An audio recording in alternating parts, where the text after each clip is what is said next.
Assalamualaikum warahmatullahi wabarakatuh. Berjumpa lagi dengan saya Edi Prayetno.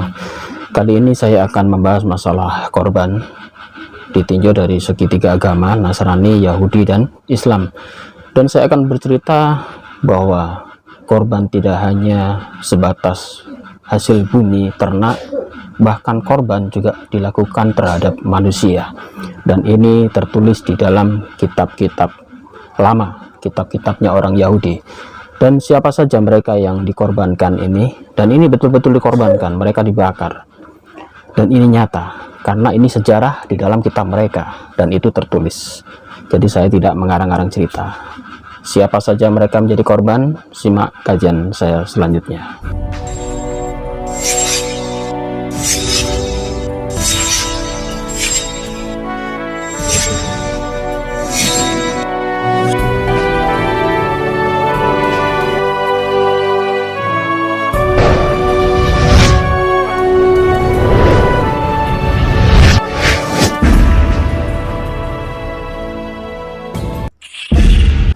Sebentar lagi umat Islam akan merayakan Hari Raya Idul Kurban beberapa minggu lagi. Dan ibadah kurban ini sebetulnya ibadah yang sangat lama sekali. Bahkan saya katakan ibadah ini dimulai sejak turunnya Nabi Adam. Karena di saat beliau masih mempunyai anak, yaitu ceritanya Qabil dan Kain itu. Nasrani dikenal dengan Kain dan Habil atau di agama Yahudi.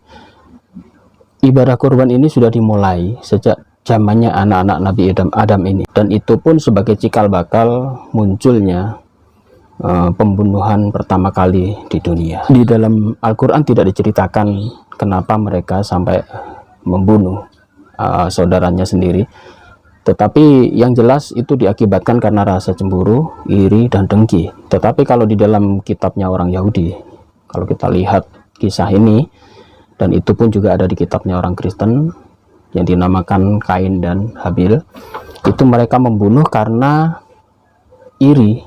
Korban mereka ada yang diterima dan korban mereka ada yang tidak diterima. Korban apa yang mereka lakukan? Di dalam korban ini Habil itu seorang petani, sedangkan Kain itu adalah seorang penggembala. Qabil atau Habil ini cemburu atau iri hati karena korbannya tidak diterima oleh Tuhan waktu itu, dan justru korban dari Kain, yaitu korban berupa ternak hasil gembalanya, itu yang diterima, sehingga membuat iri hati saudaranya si Habil ini atau Qabil, sehingga akhirnya membunuh saudaranya sendiri karena korbannya diterima dan satunya tidak. Ciri-ciri diterima tidaknya itu kalau menurut kita kisah yang tertulis di dalam kitab mereka itu, yang diterima ini tiba-tiba berasap dan terbakar, sedangkan yang tidak diterima tidak berasap dan tidak terbakar. Karena si Habil ini membunuh saudaranya, maka kutukan dikatakan di dalam kitab tersebut, orang-orang petani itu dikutuk oleh Tuhan bahwa mereka akan kesusahan mengolah tanahnya itu akan sering tumbuh ilalang. Kalau dia tanam padi pasti akan tumbuh rumput, dan selalu ada hama, dan seterusnya itu sampai hari kiamat tidak akan habisnya. Karena ini katanya mereka itu adalah sudah dikutuk, orang-orang petani ini susah untuk mengolah tanahnya karena dosa warisan dari kisah ini antara Qabil atau Habil dan Kain saudaranya. Dan saya tidak membahas itu terlalu panjang, saya akan membahas ada beberapa korban juga di dalam kitab-kitab mereka itu ternyata ada korban manusia. Di samping kita melihat atau mengetahui bahwa korban itu sebetulnya yang saat ini dilakukan umat muslim itu adalah korban berupa hewan ternak. Korban ini adalah untuk mengingat kebesaran Tuhan dan juga sekaligus mengingat pengorbanan Nabi Ibrahim alaihissalam terhadap putranya si Ishak atau si Ismail. Kenapa saya katakan atau? Karena masih belum finish perbedaan mereka ini, siapa yang dikorbankan antara Ismail dan Ishak, karena di dalam Al-Quran sendiri tidak disebutkan secara jelas siapa yang dikorbankan, sedangkan di dalam kitab mereka menyebut dengan jelas yang dikorbankan adalah Ishak, meskipun di depan ayatnya itu disebut bahwa yang dikorbankan itu adalah anak yang tunggal sebetulnya. Jadi tapi saya tidak akan mempermasalahkan itu. Yang jelas korban dari Nabi Ibrahim itu siapapun yang dikorbankan sama-sama anak beliau. Meskipun di dalam kitab mereka disebutkan bahwa yang dikorbankan itu adalah anak tunggal. Dan siapa anak tunggal waktu itu? Anak tunggalnya ya Ismail, karena waktu itu Ishak belum lahir. Dan mungkin ini ada manipulasi ayat-ayat atau apa, penggantian ayat dan sebagainya, saya kurang tahu, karena orang mereka pun tidak akan bisa menemukan sumber aslinya apakah betul anaknya yang dikorbankan itu Ismail atau Ishak. Hal itu bisa kita lihat di dalam kitab mereka, di dalam kitab Kejadian pasal 22 ayat 1 sampai 18, Anda bisa baca sendiri. Tetapi yang jelas di sana disebutkan, ambillah anakmu yang tunggal itu yang engkau kasihi. Jadi di sini disebutkan anak yang tunggal. Siapa anak tunggal itu? Tunggal ya Ismail. Kalau ada anak pertama, anak kedua masa dipanggil anak tunggal? Kan tidak. Tetapi di lanjutan ayatnya memang agak rancu, karena disebutkan bahwa ambillah anakmu yang tunggal itu yang engkau kasihi, yakni disebutkan namanya yaitu Ishak.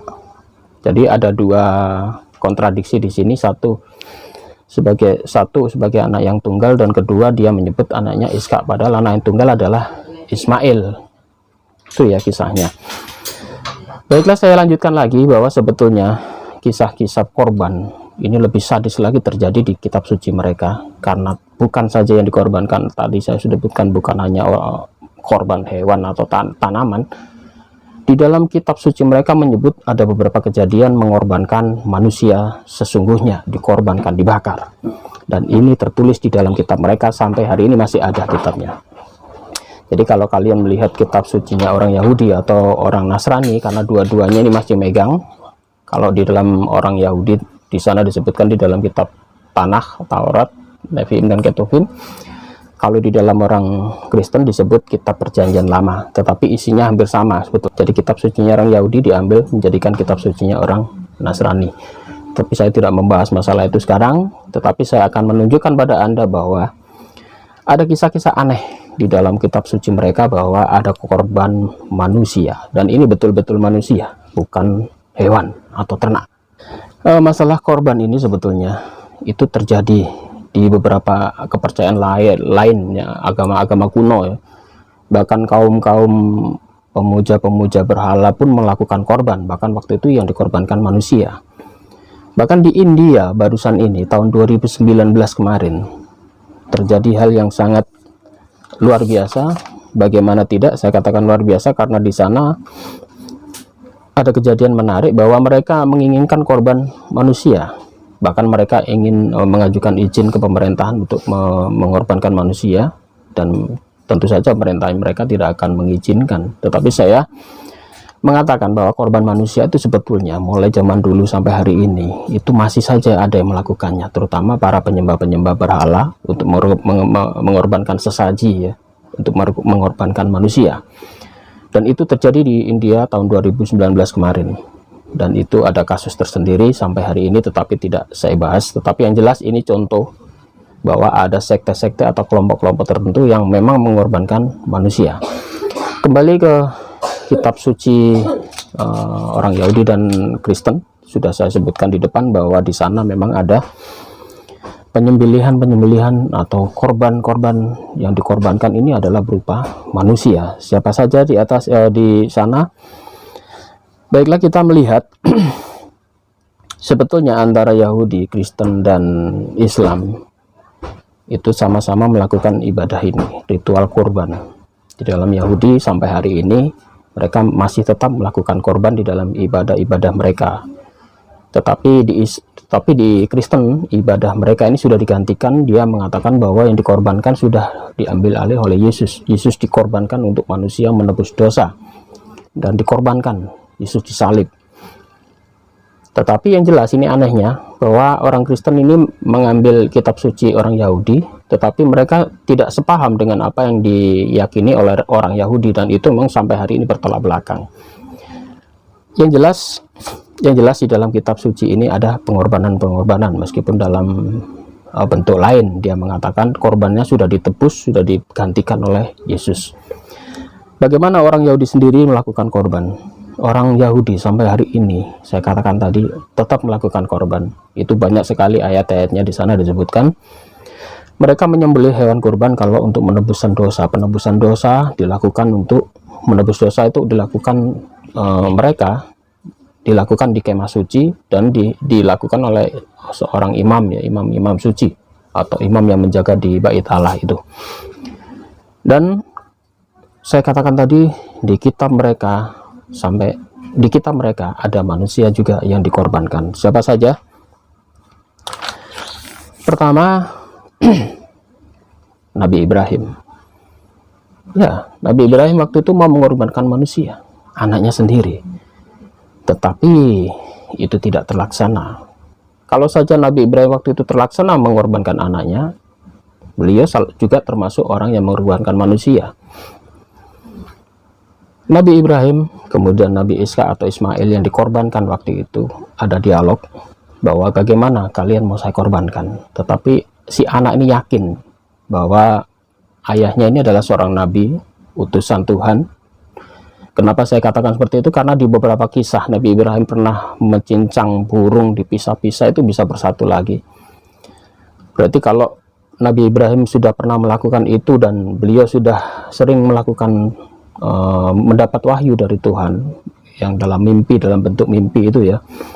Dan itu juga dikuatkan di dalam kitab suci Al-Quran bahwa sebetulnya Nabi Ibrahim itu mendapatkan perintah itu lewat mimpi. Di dalam Al-Quran disebutkan di sana bahwa di dalam kitab suci As-Safaat itu diceritakan kisah penyembelian, kisah perencana pengorbanan anaknya ini ya, Nabi Ibrahim. Di sana disebutkan bahwa entah penyembelian pada anaknya ini waktu itu turun berupa mimpi. Ini dikuatkan di dalam Al-Quran di As-Safaat ayat 102. Anda bisa baca, maka tatkala anak itu sampai pada umur yang sanggup atau umur balik, berusaha bersama-sama Nabi Ibrahim. Nabi Ibrahim berkata, "Hai anakku, sesungguhnya aku melihat dalam mimpi bahwa aku menyembelihmu. Maka fikirkanlah apa pendapatmu." Dan Nabi Ismail menjawab, "Hai bapakku, kerjakanlah apa yang diperintahkan kepadamu. Insya Allah kamu akan mendapatkanku termasuk orang-orang yang sabar." Nabi Ismail dan Nabi Ibrahim yakin bahwa mimpi ini adalah betul-betul dari Tuhan, bukan dari setan. Kalau mimpi itu dari setan, pasti anaknya akan meninggal sungguhan. Tetapi kalau ini mimpi ini perintah dari Tuhan, Nabi Ibrahim sangat yakin sekali bahwa Tuhan mempunyai rencana. Dan itu dilaksanakan. Dan apa yang terjadi? Finishnya nanti digantikan oleh korban domba. Itu yang pertama saya katakan. Korban yang pertama, perintah mengorbankan manusia. Kemudian di dalam kitab mereka, di dalam kisah yang mereka selanjutnya, ini terjadi di kitab untuk kisah Nabi Ibrahim tadi, kalau di dalam Al-Quran disebut di kitab As-Safaat. Kalau di dalam kitab mereka, di dalam Taurat dan Perjanjian Lama, itu dikisahkan di dalam kitab Kejadian pasal 22 ayat 1 sampai 18. Anda bisa baca sendiri kisahnya. Itu korban manusia yang pertama, meskipun tidak jadi dilakukan dan Nabi Ismail atau Nabi Ishak tidak jadi dikorbankan. Kemudian yang nomor dua, kisah yang terjadi di kitab suci mereka, yaitu hakim-hakim yang bernama Yefta. Yefta ini kisahnya, ini betul-betul membakar anaknya perempuan, dibakar sungguh-sungguh, dan anaknya akhirnya meninggal dunia.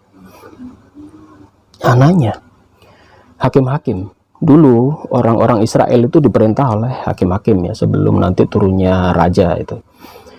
Jadi sebelum Bani Israel ini dipimpin oleh raja-raja yang diawali dari Raja Saul, kemudian Raja Daud, dan Raja Sulaiman, itu sebelum diperintah oleh raja-raja ini diperintah oleh hakim-hakim ini. Hakim-hakim ini juga sebagai kepala pemerintahan waktu itu. Dan hakim yang bernama Yefta ini itu bernazar, saudara-saudaraku, bahwa ia ingin memenangkan sebuah peperangan. Anda bisa baca kisahnya di dalam Hakim-Hakim pasal 29 ayat 40. Di dalam kisah ini disebutkan atau diceritakan mulai ayat 29 ya. Jadi Hakim-Hakim pasal 11 ayat 29 sampai 40. Ini kisahnya bisa Anda baca sendiri. Ini ceritanya, roh Tuhan menghinggapi Yefta. Ia berjalan melalui daerah Gilead dan daerah Manase, kemudian melalui Mispa di Gilead, dan dari Mispa di Gilead ia berjalan terus ke daerah Bani Amon. Kemudian lalu bernazarlah Yefta kepada Tuhan, katanya, jika engkau sungguh-sungguh menyerahkan Bani Amon itu ke dalam tanganku, maka apa yang keluar dari pintu rumahku untuk menemui aku pada waktu aku kembali dengan selamat dari Bani Amon, itu akan menjadi kepunyaan Tuhan, dan aku akan mempersembahkannya sebagai korban bakaran. Jadi si Yefta, Hakim Yefta ini melakukan ritual ibadah di Mispa. Mispa itu adalah batu. Mispa ini sejarahnya adalah didirikan oleh Yakub, ya, dari nabi-nabi Yakub, para bapak-bapak dulu itu ada tugu yang berbentuk Mispa, dan tugu itu akhirnya sampai turun-temurun menjadikan tempat ibadah ritual. Jadi kalau orang Nasrani atau orang Yahudi sering mengejek orang Islam ritual di depan batu, sebetulnya kaum Yahudi sudah mengenal budaya batu untuk tempat ibadah. Itu dimulai di zamannya para nabi, para hakim-hakim dan juga para nabi-nabi terdahulu. Itu juga dinamakan Mispa. Dan di depan Mispa ini, si Yefta ini bernazar, kalau aku menang perang dengan Bani Amon itu, siapa saja yang nanti menemui aku waktu aku pulang ke rumah, itu akan aku jadikan korban, dan itu akan aku bakar. Dan ketahui siapa dan siapa nanti yang keluar dari rumah. Ini kisahnya nanti si Yefta ini berperang beneran, kemudian mereka menang dengan gemilang, musuhnya kalah, ditumpas. Kemudian saat si Yefta ini pulang, ya namanya orang tua, udah lama berhari-harian, mungkin berminggu-minggu, berbulan-bulan tidak pulang, siapa lagi yang keluar kalau bukan anaknya, karena dia udah kangen kan. Begitu keluar anaknya ini atau bapaknya dari jauhan, kelihatan membawa kuda beserta pasukan, kemudian si anak ini melihat orang tuanya pulang dengan sangat gembira sekali. Saat itu anak Yefta ini sudah seorang gadis, lari menyongsong bapaknya. Kisahnya bisa Anda baca. Jadi Anda baca di dalam Hakim-Hakim tadi pasal 11 ayat 34. Ketika Yefta pulang ke Mispa ke rumahnya, tampaklah anak perempuan menyongsong dia dengan memukul rebana serta menari-nari. Dialah anaknya yang tunggal. Selain dari dia tidak ada anaknya laki-laki atau perempuan. Ini anaknya tunggal, bukan satu. Menyambut bapaknya dengan sukacita, bernyanyi-nyanyi, memukul rebana dan sebagainya. Maka dilihatnya dia, ayat 35, Yefta ini sedih dia. Dikoyakkan bajunya sambil berkata, anakku, engkau membuat hatiku hancur luluh, dan engkaulah yang mencelakakan aku. Aku telah membuka mulutku bernazar pada Tuhan, dan tidak dapat aku undur lagi. Sudah terlanjur bernazar, sudah terlanjur menang. Korban kedua berupa manusia beneran, dan ini betul-betul nanti akhirnya dibakar sungguhan anaknya ini. Kenapa saya katakan betul-betul dibakar? Karena setelah itu anaknya diberitahu, kemudian anaknya ini merasa sedih, dia dikasih kesempatan untuk meratapi nasibnya. Kemudian dilakukan acara pembakaran. Menyedihkan, kisah yang sangat menyedihkan, dan itu dilakukan oleh seorang Yefta. Ya, kasihan. Dan ini betul-betul dilakukan, anaknya dibakar, dibunuh.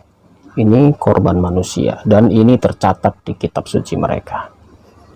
Apakah mereka atau kita melihat ini sebuah pembenaran? Katakanlah kalau ada seorang bapak bernazar membunuh anaknya, dan itu dilakukan, apakah ini mendapatkan pahala dari Tuhan atau malah mendapatkan dosa? Apakah betul yang datang ke Yefta ini perintah atau membunuh itu? Apakah betul Yefta akan mendapatkan sebuah keberuntungan, atau malah laknat dan dosa yang sangat besar karena dia membunuh seorang anak manusia, anaknya sendiri? Bayangkan, kisah yang sangat mengharukan, dan itu memang sebuah tanda tanya besar, dan ini tercatat di dalam kitab suci mereka. Sampai hari ini masih ada Anda bisa baca kisahnya di kitab Hakim-Hakim pasal demikian ya. Apa yang sudah saya ceritakan bahwa korban-korban manusia itu betul-betul dilakukan di dalam kitab suci mereka, dan kita sebagai orang muslim, kita patut menteladani apa yang dilakukan oleh Nabi Ibrahim, dan cukup kita teladani dengan cara apa, dengan cara kita berkorban domba atau lembu atau sapi ya, dan yang sebentar lagi akan kita rayakan sebagai bentuk penghormatan kita kepada, sebagai bentuk keimanan kita akan memperingati apa yang dilakukan pengorbanan Nabi Ismail dan juga Nabi Ibrahim. Tetap stay tune di acara ini, ikuti kajian-kajian selanjutnya, semoga ada manfaatnya dan semoga ini Anda bisa memetik, dijadikan buah pelajaran dalam kehidupan kita sehari-hari. Terima kasih. Demikian dari saya. Wabillahi taufiq wal hidayah. Wassalamualaikum warahmatullahi wabarakatuh.